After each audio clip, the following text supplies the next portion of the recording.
Yesterday, we saw price agricultural price policy up to its objectives. We saw what is the agriculture policy, what is MSP, minimum support price, what is procurement price, issue price.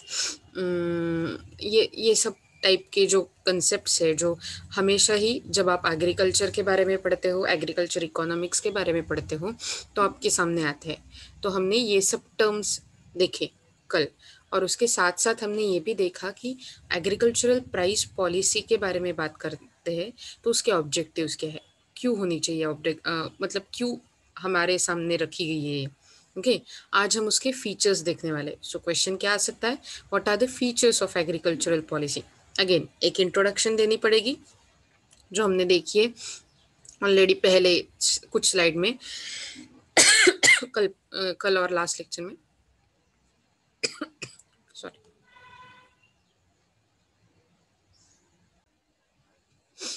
और आज हम उसके features देखने वाले हैं. So let's start directly with that. Okay,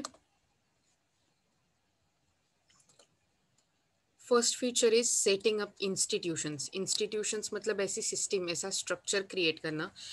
हमने अगर आपको पता है तो वो देखा था कि एक स्ट्रक्चर की ज़रूरत है जो किसानों को हेल्प करेगी, राइट. कल भी जो हमने वीडियो देखा था, आई थिंक 5 मिनट्स 17 सेकेंड्स तक, तो वो वीडियो में भी ऐसा बोला था, विच वॉज वेरी एप्ट, कि जो आप ये रूल्स बना रहे हो, रेगुलेशंस बना रहे हो, तो उसको किसानों को समझाने के लिए, और अगर लीगल है, मतलब कौन से भी तरीके का है, तो उसके लिए इंस्टीट्यूशंस ज़रूरी है.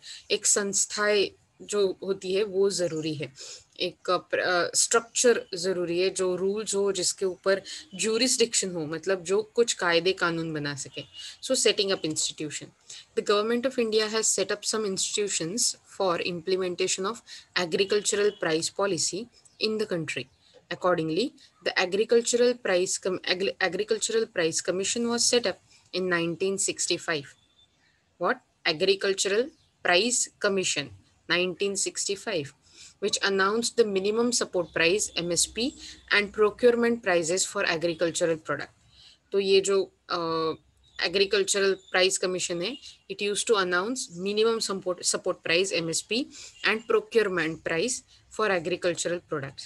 In 1985, the name of institution was changed into Agricultural Costs and Prices Commission, CACP. हमने कल इसके बारे में देखा था. तो 1985 में इसका नाम चेंज हो गया, एग्रीकल्चरल प्राइस कमीशन था, उसके बाद वो चेंज होकर बन गया agricultural cost and price commission, CACP. Okay. Moreover, the Food Grains Policy Committee was approved by government in 1966. Food Grains Policy Committee in 1966, and also recommended various measures of price support. So through that, ये committee ने बहुत ज्यादा price को support करने वाले तरीके बताए, measures बताए. Okay, FCI. The Food Corporation of India was set up in 1965. Okay, Food Corporation India, FCI, was set up in 1965 for making necessary procurement, storage, and distribution of food grains. In 1989-90, total capital employment in FCI was to the extent of rupees 5,138 crores, with the total storage capacity of 18 million tons. So see, this is a huge organization, or what we can say institution in India. Okay, तो इन्होंने क्या किया कि agricultural sector में क्यों इसको लाया गया, for procurement, storage and distribution. मतलब इनको किसानों से माल उठाना था, उनको उनके एटलीस्ट MSP या फिर उससे ज़्यादा ऐसे पैसे देने थे, और फिर उसका स्टोरेज करवाना था, और जब ज़रूर है तो पब्लिक डिस्ट्रीब्यूशन सिस्टम PDS के हिसाब से उसे बांटना था. Okay, so that was FCI, food corporation India. और वो 1965 में शुरू हुआ, और 1989 और 1989-90 में उसका कितना स्कोप बढ़ गया, तो उसका कैपिटल इन्वॉल्वमेंट जो था, कैपिटल एम्प्लॉयड FCI में, वो था 5,138 करोड़. तो इसके आगे करोर्स के जीरो लगाने. Okay, and total storage capacity was 18 million tons, huge storage capacity. The corporation organizes the price of food grains at government determined prices. तो क्या करता है ये कॉरपोरेशन, ये फूड ग्रेन्स की जो प्राइजेस है ये डिटरमाइन करता है, डिटरमाइन प्राइजेस गवर्नमेंट के हिसाब से, और उसका सेल करता है, sell these food stocks through the network distribution system. तो गवर्नमेंट ने जो प्राइस बिठाई है उसके हिसाब से ये किसानों किसानों से अनाज खरीदता है, और वो फिर ओपन मार्केट में डिस्ट्रीब्यूशन सिस्टम से, मतलब पब्लिक डिस्ट्रीब्यूशन सिस्टम से बेचा जाता है। So that was about setting up institutions. अभी तक इतने सेटअप है और बहुत सारे इंस्टीट्यूशंस भी सेटअप है, अभी के लिए हम इतने देख रहे हैं। ओके, हमने कौन से देखे? एग्रीकल्चरल प्राइस कमीशन 1965, जिसका नाम चेंज होकर agricultural cost and price commission हो गया। उसके बाद हमने ये भी देखा कि FCI, okay, food corporation India setup किया गया 1965 में, और 1989-90 में उसका स्टोरेज कैपेसिटी 80 मिलियन, और जो कैपिटल एम्प्लॉयड था उसमें वो था 5138 करोड़। उसके साथ साथ हमने ये भी देखा कि गवर्नमेंट ऑफ इंडिया ने 1966 में फूड ग्रेन्स पॉलिसी कमेटी को भी अप्रूव कर दिया था। तो ऐसे बहुत सारे कमेटी है, बहुत सारे कमीशंस है जो एग्रीकल्चरल डेवलपमेंट के लिए इंडिया में बनाए गए थे। दूसरा, protecting the consumers. In order to safeguard the interest of consumers, the agricultural price policy has made provisions for buffer stock of food grains.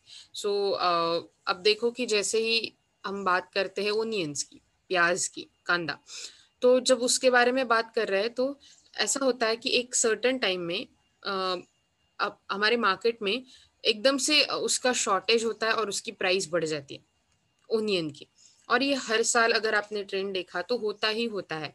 तो जब वो प्राइस बढ़े, कितनी भी बढ़ जाती है यार, मतलब 130 पर केजी, 140 पर केजी, ओनियन, प्याज इतने रोज की लगने वाली चीज है कि उसके ऊपर अगर प्राइस बढ़ जाती है that will be very harmful for every person, every citizen. Okay, और सबसे ज्यादा नुकसान किसी को होता है?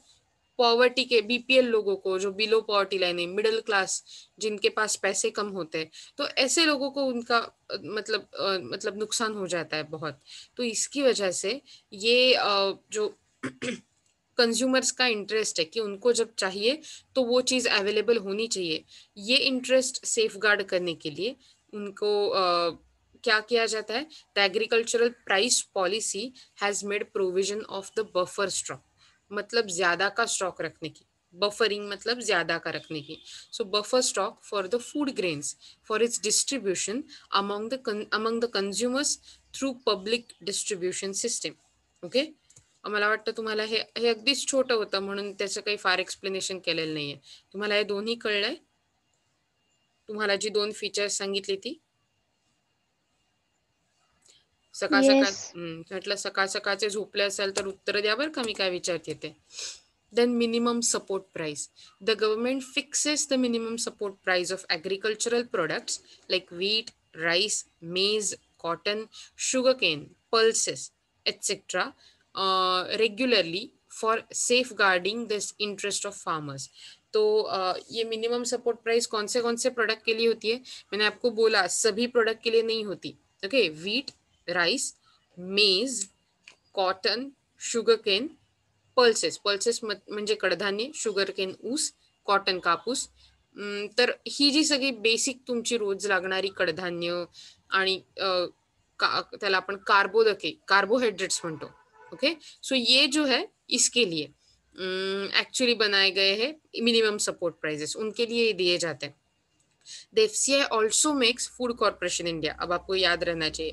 तो FCI also makes their purchases of food grains at the procurement prices so as to maintain a rational price of food grains in the interest of farmers. तो FCI क्या कर लेता है? ये अपना जो FCI also makes it their purchases of food grains at the procurement prices, okay, so as to maintain a rational price of food grains at the interest of farmer. तो consumer का interest तो maintain करना ही है, हमने देखा। उसके साथ साथ एफसीआई प्रोक्योरमेंट प्राइस जो ज़्यादा रहती है एमएसपी से भी, उसके ऊपर भी किसानों से उठाती है, किसानों को ज़्यादा फायदा करवाने के लिए। Okay, accordingly minimum support price for of goods of food grains fixed by government increased from rupees 388.26 388.26 per quintal, जो 2003-4 में थी, तो वो इंक्रीज हो गई, बढ़ गई to rupees 429.22 in 2007 and 8, and then to rupees 829.94 at average in 2012 and 13। तो जैसे इन्फ्लेशन बढ़ रहा है, अकॉर्डिंगली उसके साथ साथ एमएसपी भी बढ़ रहा है। तो पहले 388 था, उसके बाद 429 हो गया, और उसके बाद 829 हो गया 2003-4 से लेके 2012-13 तक। Okay, so that's the third point for you. The next one is fixation of maximum prices. तो ऐसे भी होना चाहिए कि एकदम से प्राइस बढ़ने नहीं चाहिए, एक मैक्सिमम प्राइस भी फिक्स्ड होनी चाहिए। In order to have control over prices of essential commodities, the government usually determines the maximum price of agricultural products so as to protect the general people and the exorbitant rise in price। तो generally agriculture का बहुत करीबी रिश्ता होता है हर एक आदमी औरत से, हर एक सिटीजन से, क्योंकि उनको जो खाने की चीज़ें हैं, जो उनको बेसिक लिविंग के लिए ज़रूरी चीज़ें हैं, वो एग्रीकल्चर से जनरली मिलती है।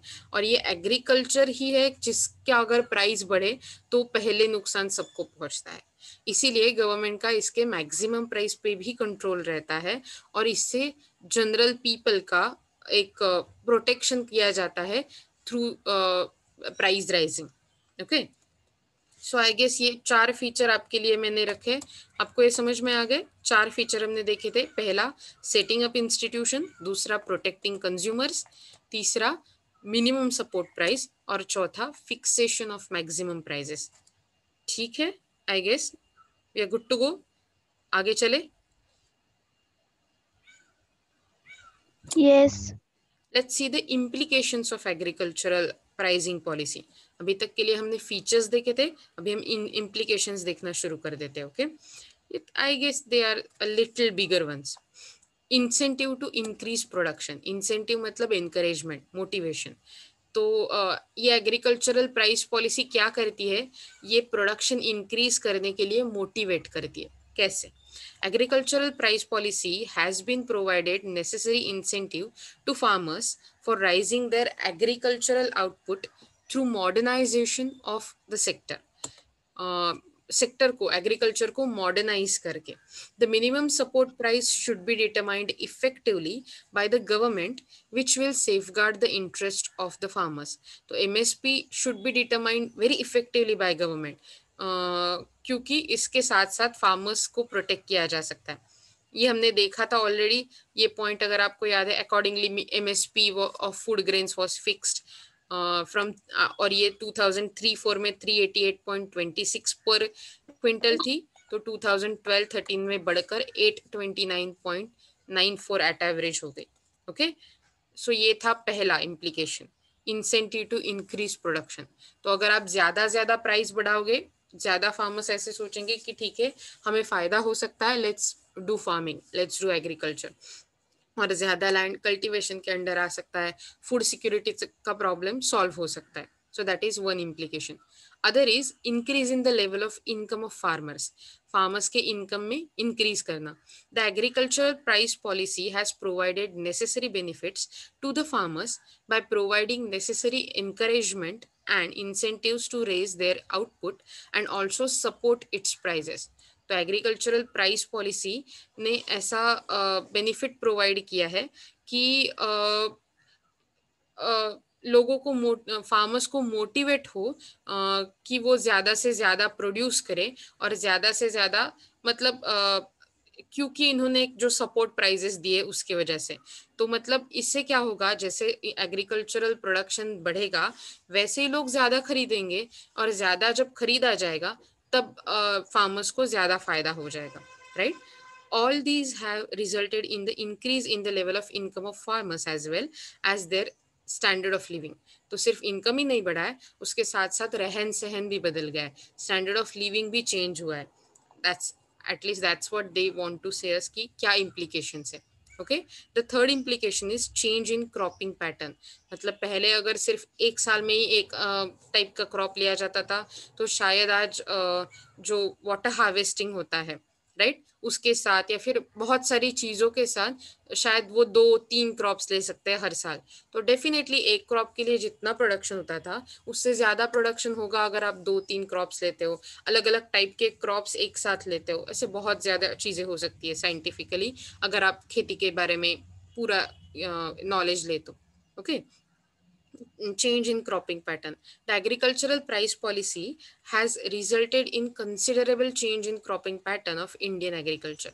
तो इंडियन एग्रीकल्चर सिस्टीम में क्रॉपिंग का पॅटर्न, मतलब आप कैसे फार्मिंग कर रहे हो, कसं तुमच्या शेतीचं ओव्हरऑल चेंज होत आहे, हे सगळं अतिशय रिव्होल्युशनरी चेंज झालंय. इन द सेन्स क्रांतिकारी बदल झाले through out these years. Okay, the production of wheat, rice has increased considerably through the adoption of modern techniques by getting necessary support from the governments. So government जे support देतं त्याचा वापर करून, नवं technique वापरून, नवं मॉडर्न टेक्निक वापरून wheat आणि राईस यांचं प्रपोर्शन खूप मोठ्या प्रमाणावर वाढलेलं आहे. ओके,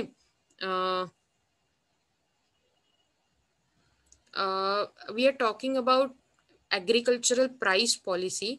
और ये रीसेंट नहीं है, बहुत ही पुराना. प्राइस पॉलिसी मतलब एग्रीकल्चर के प्राइस कैसे रखने चाहिए इसके बारे में ये पॉलिसी थी. So this is not bill.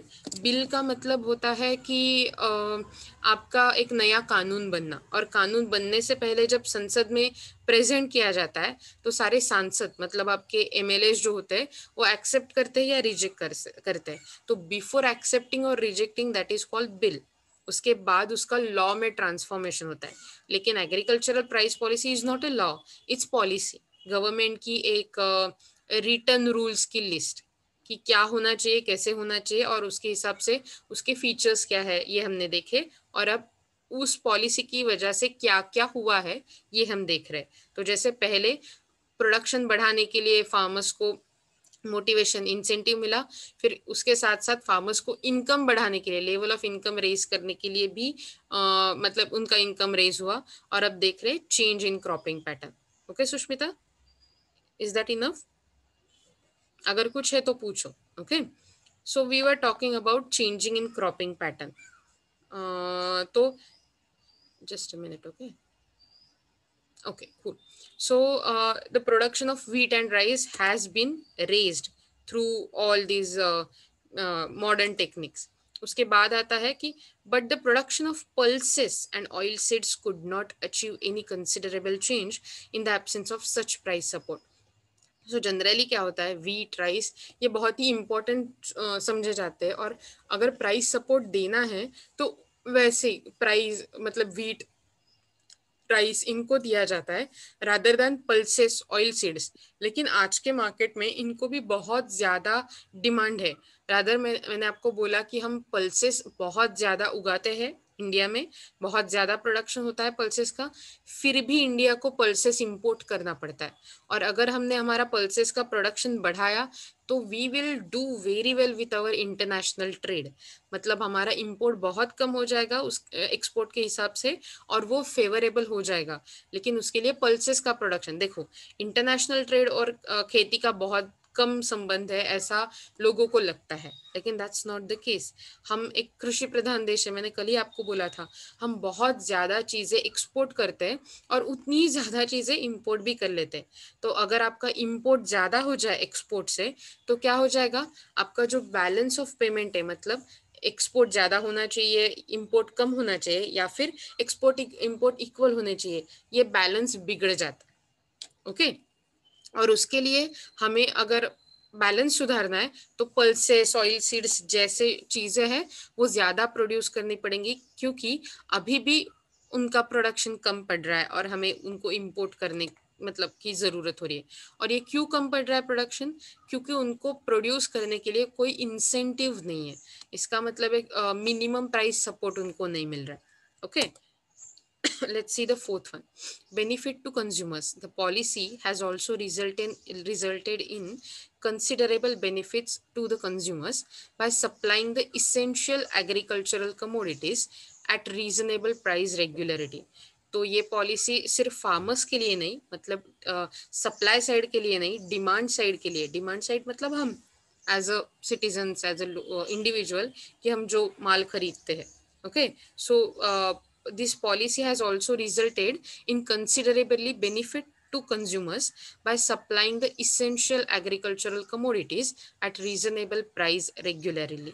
मतलब क्योंकि ये जो प्राइस रेगुलरिटी है उसके हिसाब से आप क्रॉप्स के प्राइस को जो आपको मंडी में मिल जाता है उसके ऊपर रोक लगाइए, और उसके हिसाब से आप देख सकते हैं कि कंज्यूमर्स को ज्यादा प्राइस में नहीं लेना पड़े. So it is beneficial to consumers also. Then it is beneficial to industries also. Just a minute, okay?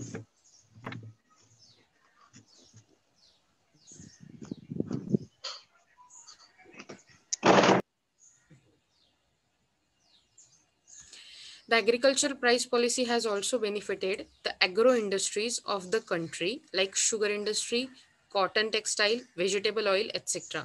तो जैसे ही आपका एग्रीकल्चर का प्रोडक्शन बढ़ता है ये सब चीज़ों का, शुगर इंडस्ट्री के लिए शुगर केन लगता है, कॉटन टेक्सटाइल के लिए कॉटन, वेजिटेबल ऑयल के लिए वेजिटेबल्स और ऑयल सीड्स जैसे जैसे चीज़ें. तो ये सब अगर आपका प्रोडक्शन बढ़ता है तो ये इंडस्ट्रीज को भी फायदा होने वाला है, राइट. उनको रॉ मटेरियल का कंटिन्यूअस सप्लाई रहेगा. अगर ज्यादा प्रोडक्शन है तो कम, मतलब मिनिमम दाम में उनको वो रॉ मटेरियल मिलेगा. अदरवाइज क्या होगा, अगर कम प्रोडक्शन है, शॉर्टेज है, तो उनको बहुत ज्यादा पैसे देकर वो चीजें लेनी पड़ेगी या फिर उनका इंपोर्ट करना पड़ेगा प्रोडक्शन चालू रखने के लिए, and it will be very costly affair. By stabilizing the prices of agricultural commodity, the policy has made the provisions for adequate quantity of raw material for agro industries of a country at reasonable price. तो मैंने बोला आपको कि एक price regularity की वजह से और उसके साथ साथ एडिक्वेट अवेलेबिलिटी की वजह से, ये दोनों की वजह से क्या होता है, इंडस्ट्रीज को एक बेटर प्राइस में प्रोडक्शन मिलता है अपना प्रोड्यूस, अपना जो भी फिनिश्ड प्रोडक्ट है वो प्रोड्यूस करने के लिए. Okay. The fifth sixth is price stability. The agricultural price policy has stabilized the price of agricultural products to the large extent. मतलब एक जो उस उन्होंने स्टेबलाइज कर दिया है एग्रीकल्चरल प्रोडक्ट्स के prices. Okay. But it has come to successful to contain undue fluctuations in price to the agricultural product. तो इनका ऐसे मानना है कि इसकी वजह से ये जो सब हमने फीचर्स देखे, मतलब जो काम एग्रीकल्चरल प्राइस पॉलिसी ने किए हैं उसकी वजह से बहुत ही फ्लक्चुएटिव जो प्रॉब्लम था एग्रीकल्चरल प्राइजेस का, एग्रीकल्चरल प्रोडक्ट के प्राइजेस का, वो कम हुआ है, मार्केट में प्राइजेस स्टेबलाइज हुए. This has created a favourable impact on both the consumers and producers in the country, right. So let's see. अभी I guess this is the time.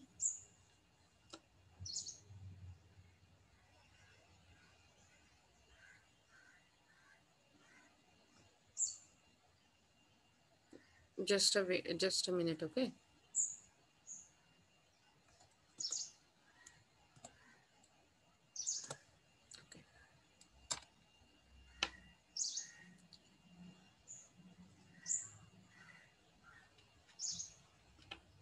हम 5.17 सेकेंड्स तक थे, राइट.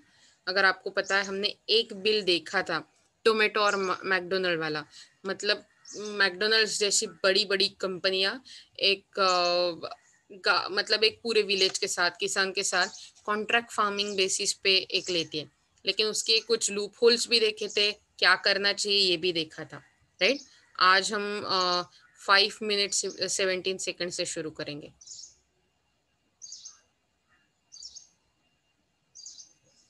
Just a minute.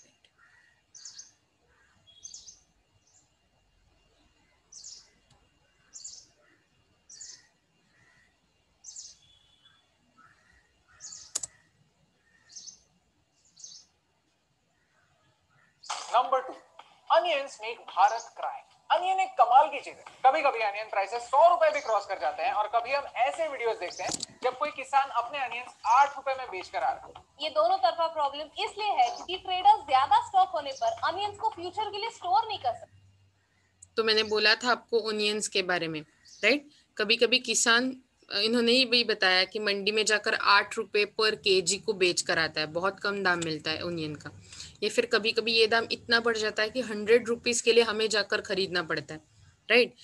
तो that is the gap कि हमें खरीदना शायद 100 rupees को पड़ रहा है, किसान को उसके बीच में से सिर्फ 8 ही रुपए मिल रहे हैं। मतलब रिमेनिंग जो 92 रुपीज है वो मिडिल मैन को मिल रहा है, जो क्या कर रहे हैं, जो एक्चुअली काम भी नहीं कर रहे खेतों में, वो यहाँ से माल उठाते हैं वहां पर जाकर बेचते हैं, दैट्स इट, और कुछ नहीं करते। So that is what we need to stop, और उसके लिए हमें ये देखना पड़ेगा। Okay, let's see. देखिए, अनियन एक एसेंशियल कमोडिटी है जिसे स्टॉक करने पर लिमिट्स है। ये लिमिट्स क्रॉस करने पर आपको जेल हो सकती है। तो गवर्नमेंट ऐसे एसेंशियल कमोडिटीज की लिस्ट बनाती है। कोविड के टाइम पर मास्क, हैंड सैनिटाइजर जैसी चीजों को भी एसेंशियल आइटम्स माना गया और उनके होर्डिंग और प्राइस को रेगुलेट किया गया। ये लिमिट कंप्लीटली वैलिड था क्योंकि उस टाइम पे सप्लाई बहुत कम था और डिमांड अचानक से बहुत ज्यादा। एक जमाना ऐसा हुआ करता था कि हमारे पास खाना ही नहीं था। यूएस से व्हीट आता था और सीधा रेशन की दुकान जाता था। तब अगर कोई खाना होर्ड करता तो एक आर्टिफिशियल स्कैरसिटी होने के चांसेस थे। लेकिन आज भारत में एक दूसरा ही क्राइसिस है, food surplus crisis. Food corporation of India has buffer stocks. जरूरत से ज्यादा खाना है, गोडाउन में पड़ा है 30 lakh tons of sugar, 221 lakh tons of rice, 478 lakh tons of wheat. तो अगर आपको याद है, हमने देखा था बफर स्टॉक के बारे में। ये जो बफर स्टॉक है, जो फूड एफसीआई रखती है, फूड कॉर्पोरेशन इंडिया, तो आज ऐसी कंडीशन है, पहले ऐसे होता था कि फूड सिक्योरिटी का प्रॉब्लम है, लेकिन आज ऐसी कंडीशन है कि ये जो व्हीट है, ये जो हम देख रहे हैं कितने टन्स ऑफ व्हीट, कितने टन्स ऑफ शुगर, ये वैसे ही एफसीआई के पास पड़े हुए हैं। दैट्स बिकॉज एक्चुअली हमारा जो माल बन रहा है वो हमारे यहाँ ही बेचने के काबिल है। अदरवाइज एक्सेस है तो हम बेच सकते थे एक्सपोर्ट में, लेकिन एक्सपोर्ट क्वालिटी का माल नहीं है, एक्सपोर्ट क्वालिटी का प्रोड्यूस नहीं है, जो हमें सिर्फ हमारे कंट्री में ही यूज होता है। और क्या होता है, क्योंकि अगर ये माल, ये जो प्रोड्यूस है, अगर प्राइवेट लोगों के हाथ में पड़ गया तो वो उसका होर्डिंग कर लेंगे, मतलब आर्टिफिशियल स्कैरसिटी क्रिएट करेंगे, और वो स्कैरसिटी के होने के बाद बहुत ज्यादा प्राइस बढ़ेंगे, इकोनॉमी में बहुत ज्यादा प्रॉब्लम्स क्रिएट हो सकता है। और इसकी वजह से क्या करना पड़ता है, हमें एफसीआई को ये मतलब इकट्ठा रखना पड़ता है, स्टोर करना पड़ता है। लेकिन आज स्टोरेज सरप्लस का भी प्रॉब्लम हुआ है कि हमारे पास अब इतना स्टोरेज है, लेकिन उसको यूज तो करना पड़ेगा, अदरवाइज वो कैसे, देखो कैसे पड़ा हुआ है यहाँ पर। आज सिचुएशन उल्टी है, लेकिन फिर भी लोग भूखे हैं because food is mismanaged. Cold storage और वेयर हाउसेस में कोई भी ट्रेडर या कोई प्राइवेट कंपनी इन्वेस्ट ही क्यों करे जब कई सारी चीजें स्टोर करना ही इलीगल है। इस वजह से हमारे देश में कुछ इंफ्रास्ट्रक्चर की कमी है और ये सिचुएशन बदलने की जरूरत है। उसके लिए स्टोरेज करने के लिए कुछ इंसेंटिव्स देने की जरूरत है। इस अमेंडमेंट ने इन सारी चीजों का स्टॉकिंग लिमिट हटा दिया है। अगर हॉर्टिकल्चर आइटम्स में प्राइस डबल हुआ और फूड ग्रेन्स में 1.5 गुना, तो ये स्टॉक लिमिट्स वापस आ जाएंगे। तो प्रोटेस्ट क्यों? क्योंकि होल्डिंग अभी भी एक लेजिटिमेट कंसर्न है। For example, onion harvest season में कोई भी ट्रेडर ज्यादा अनियन खरीदेगा क्योंकि सप्लाई अच्छा है, उसे स्टोर करेगा और तभी बेचेगा, तभी बाहर निकालेगा जब प्राइसेस ऑलरेडी बढ़ चुके हैं। नंबर 3, ये एप्पल कहीं भी तो मतलब दूसरा क्या था, स्टोरेज कैपेसिटी पे अपने जो देखे, पोटैटो था, पल्सेस था, ओनियंस था, ऐसी चीजों पे पहले जो लिमिट होता था स्टोरेज के लिए, वो हटा देने वाला अमेंडमेंट बिल है। लेकिन इससे क्या धोखा हो सकता है कि जब भी सप्लाई ज्यादा होता है मार्केट में, प्रोड्यूस के टाइम, हार्वेस्टिंग के टाइम ज्यादा सप्लाय होता है, सुगीचा काळ म्हणतात बघा तेव्हा, किंवा कापणीचा काळ, तर त्यानंतर काय होईल की जो आर्टिफिशियल स्केर्सिटी क्रिएट की जाएगी ट्रेडर्स से, जो बेचने वाले एक्चुअल मार्केट में, तो प्राइस बढ़ेगा डेफिनेटली। मतलब ये इसके लिए कुछ करना चाहिए। इट्स नाइस कि स्टोरेज की हमी देकर, स्टोरेज के बारे में एक थोड़ा रिलैक्सेशन ऑफ रूल्स कर कर प्राइवेट लोगों को इन्वॉल्व करने की सोची है सरकार ने, लेकिन इसकी साथ साथ आने वाले लूप होल्स के भी बारे में सोचना है। Okay, the third one is see sell your apple anywhere. अब देख लेते हैं इसके बारे में। मैं एक बैकग्राउंड बता सकती हूँ आपको कि देखो कि एप्पल्स बेचने, ओके, हमने देखा कि मंडी में बहुत कम स्टॉक, 40%, अगर 100% स्टॉक बन रहा है तो उसमें से सिर्फ 40% वहां के मंडी में बेचा जाता है और बाकी का 60% ओपन मार्केट में बेचा जाता है। तो अब के लिए क्या है, ये जो अमेंडमेंट है, ये जो नया बिल है, उसके साथ अगर हिमाचल प्रदेश में रहने वाला एक किसान जो एप्पल्स उगाता है, वो डायरेक्टली दापोली में भी आकर बेच सकता है, ओपन मार्केट। ओके, लेट्स सी।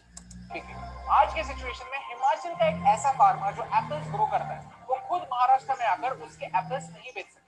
इस बिल की वजह से देश के हर फार्मर को देश में कहीं पर भी जाकर अपना प्रोड्यूस बेचने की परमिशन मिले, लेकिन दूसरे मंडीज में नहीं, क्योंकि मंडी स्टेट गवर्नमेंट के कंट्रोल में आती है। मंडी में दूसरे स्टेट के फार्मर्स बेच सकते हैं या नहीं, इसका डिसीजन स्टेट गवर्नमेंट लेगी। तो इसका मतलब क्या है कि वो मंडी में आकर नहीं बेच सकता, उसको ओपन मार्केट, मतलब आप देख सकते हो कई बार हमारे यहाँ ट्रक्स लगे हुए रहते हैं सब्जी के, फलों के, राइट, दापोली में, आसपास के गांव में। तो क्या होता है कि ये जो ट्रक्स लगे हुए रहते हैं वो मंडी में नहीं जाते, मतलब हमारे जहाँ पर बाजार रहता है वही नहीं जाते, वो कहीं आउटसाइड पे जाकर बेचते, राइट। तो मतलब ओपन मार्केट है, लेकिन वो क्या होता है, मंडी जो होती है वो जनरली स्टेट गवर्नमेंट के अंडर आती है, और स्टेट गवर्नमेंट ही परमिट कर सकती है बाहर के स्टेट वालों को यहाँ पर आकर बेचने के लिए, उनको अगर कुछ बेचना है तो। लेकिन ये परमिशन लेना it's like bit tricky, right. Let's see. Actually one nation one market की आइडिया खुद कांग्रेस के 2019 के मैनिफेस्टो में थी, तो लॉजिकली स्पीकिंग इस एक्ट से उन्हें उनके एलाइज को कोई प्रॉब्लम नहीं होनी चाहिए। तो प्रोटेस्ट क्यों? मंडी में फार्मर्स को टैक्स लगता है जो बाहर बेचने पर नहीं लगेगा। तो इसका मतलब है मंडी में अगर आपको बेचना है तो आपको मंडी के को कुछ कमीशन जैसा टैक्स देना पड़ता है, लेकिन जब आप बाहर बेचेंगे तो मंडी को पैसे नहीं देने पड़ेंगे। फिर नेचुरली कॉर्पोरेट्स को और फार्मर्स को दोनों को मंडी के बाहर ट्रेड करने में फायदा है। इस एडवांटेज की वजह से मंडीज का इंपॉर्टेंस और स्टेट्स को उनसे मिलने वाला टैक्स इन फ्यूचर कम होने के चांसेस हैं। नया लॉ किसी भी पैन कार्ड होल्डर को ट्रेडर बनने की परमिशन देता है। तो क्या होता है, अगर पहले किसान कार्ड लेना पड़ता था आपको, किसान कार्ड, लेकिन ये नए लॉ की वजह से जिसके भी पास सिंपल अगर पैन कार्ड है, पैन कार्ड तो किसी के पास 18 साल होने के बाद किसी के पास भी है, तो जिसके पास पैन कार्ड है he can start his business regarding agriculture, he can become a trader, she can become a trader। Okay, तो इसका मतलब आप किसान कार्ड की जरूरी नहीं है, और जैसे कि आप मंडी की परमिशन नहीं, आप ओपन मार्केट में आकर बेच सकते हो, तो कमीशन भी बचेगा, कॉर्पोरेट्स का भी बचेगा और फार्मर्स का भी बचेगा, तो लोग ओपन में ही बेचेंगे। इसका मतलब मंडीज का इम्पोर्टेंस कम हो जाएगा, और जो टैक्सेस देने पड़ रहे हैं मंडीज को, मंडीज में या फिर स्टेट गवर्नमेंट को, वो भी बंद हो जाएंगे। इसका मतलब स्टेट्स का रेवेन्यू कम हो जाएगा। तो आप जब मार्केट ओपन कर रहे हो, आप सरकार से थोड़ा थोड़ा उसका पावर छीन रहे हो। ओके, दैट्स व्हाई एवरीवेयर जहां पर भी पॉलिटिकली इशू अगर देखे, तो जहां पर सेंट्रल गवर्नमेंट वालों की सरकार नहीं है, वहां पर प्रोटेस्ट ज्यादा दिख रहे हैं। I am not saying this right or this is wrong, I am telling you what is the fact. Whereas mandi में ट्रेडर बनने के लिए कंडीशंस होते हैं, ट्रेडर्स की एक लाइसेंस होती है। मंडी में बाय लॉ किसानों को एक दिन के अंदर अंदर पेमेंट करना ही पड़ता है, but according to this new law mandi के बाहर होने वाले ट्रेड्स को 3 दिन का क्रेडिट मिलता है। See, we have to admit कि इस चीज का मिसयूज होने के चांसेस हैं। ये सारे कंसर्न्स लूप होल की तरह है जिन्हें एड्रेस करना जरूरी है। एक और मेजर कंसर्न है MSP. MSP is minimum support price. Government wheat, rice, pulses जैसे 23 आइटम्स पर एमएसपी डिक्लेयर करती है, लेकिन ये इस बात की गारंटी नहीं होता कि गवर्नमेंट इन सारे आइटम्स को हर किसी से खरीदेगी। गवर्नमेंट सिर्फ कुछ ही आइटम्स जैसे राइस और व्हीट एक्चुअली खरीदती है। पंजाब और हरियाणा जैसे स्टेट्स को इस एमएसपी का ज्यादा फायदा होता है। फार्मर्स को लगता है कि ज्यादा से ज्यादा ट्रेड्स अगर मंडी के बाहर होने लगे तो गवर्नमेंट एमएसपी हटा देगी, और मेजरली सारे प्रोटेस्ट इसी डर के आसपास हैं। एमएसपी का कॉन्सेप्ट परफेक्ट नहीं है क्योंकि ये फार्मर्स को एक फॉल्स गारंटी देता है। Only 6% of the farmers get MSP prices, क्योंकि ट्रेडर्स एमएसपी पे खरीदते नहीं। मतलब सिर्फ 6% फार्मर्स है 100% में से, टोटल फार्मर्स में से, जिनको एमएसपी का फायदा हो रहा है, बाकी के सभी को कुछ फायदा नहीं हो रहा है। दैट्स व्हाई ये कंसेप्ट थोड़ा गलत लगता है। और गवर्नमेंट भी हर साल सारी चीजें प्रोक्योर नहीं करती। जिन क्रॉप्स पर एमएसपी डिक्लेयर नहीं होता, उन क्रॉप्स की प्राइस डिस्कवरी का कोई यूनिफॉर्म सिस्टम नहीं है, और फार्मर्स का असली प्रॉब्लम यही है। तो सोल्यूशन क्या है? अपने प्रोड्यूस की फेयर वैल्यू क्या होनी चाहिए? आज नहीं, we'll stop here 9:14, okay, and we'll see ki solution kya hai in the next class, okay. Are you able to see my screen or do I need to share it again? I'll share it again, okay. So that's why we need some suggestions, okay. we need some suggestions for rationalization of agriculture price policy. Solutions चाहिए कि ये कैसे अच्छे से किया जा सके. Okay, first is establishment of some more agencies. Apart from Food Corporation of India, some more agencies should be set up for ensuring rational prices of other agricultural products and also for procuring other agricultural products. कुछ other संस्थाएं चाहिए for नए procurement के लिए, okay, rational price setup करने के लिए. In the meantime, government has already set up cotton corporation and jute corporation which needs to be further strengthened. तो गवर्नमेंट ने ऑलरेडी कॉटन कॉर्पोरेशन और जूट कॉर्पोरेशन जैसे संस्थाएं शुरू की है. We need to strengthen them, उनको पावर देने की जरूरत है. Moreover, the government should set up the separate agency for providing necessary MSP, minimum price support, to perishable commodities like potato, जो बहुत जल्दी खराब हो जाता है, other vegetable, fruits, etc., considering its growing potential market, both for internal consumption and exports. The operational efficiency of existing agencies like FCI should be improved. मतलब आज कई बार हमारे पास संस्थाएं है भी, लेकिन इनका फंक्शनिंग इम्प्रूव होने की जरूरत है. ओके, मैंने आपको एक बताया है suggestion, establishment of some more agencies, और ये दूसरा भी आपके लिए खुला कर रही हूँ. उतने टाइम में आपको पहले मैं अटेंडेंस शीट देती हूँ, लेकिन उसके बीच आपको ये दूसरा वाला पढ़ना है और फिर हम बात करेंगे.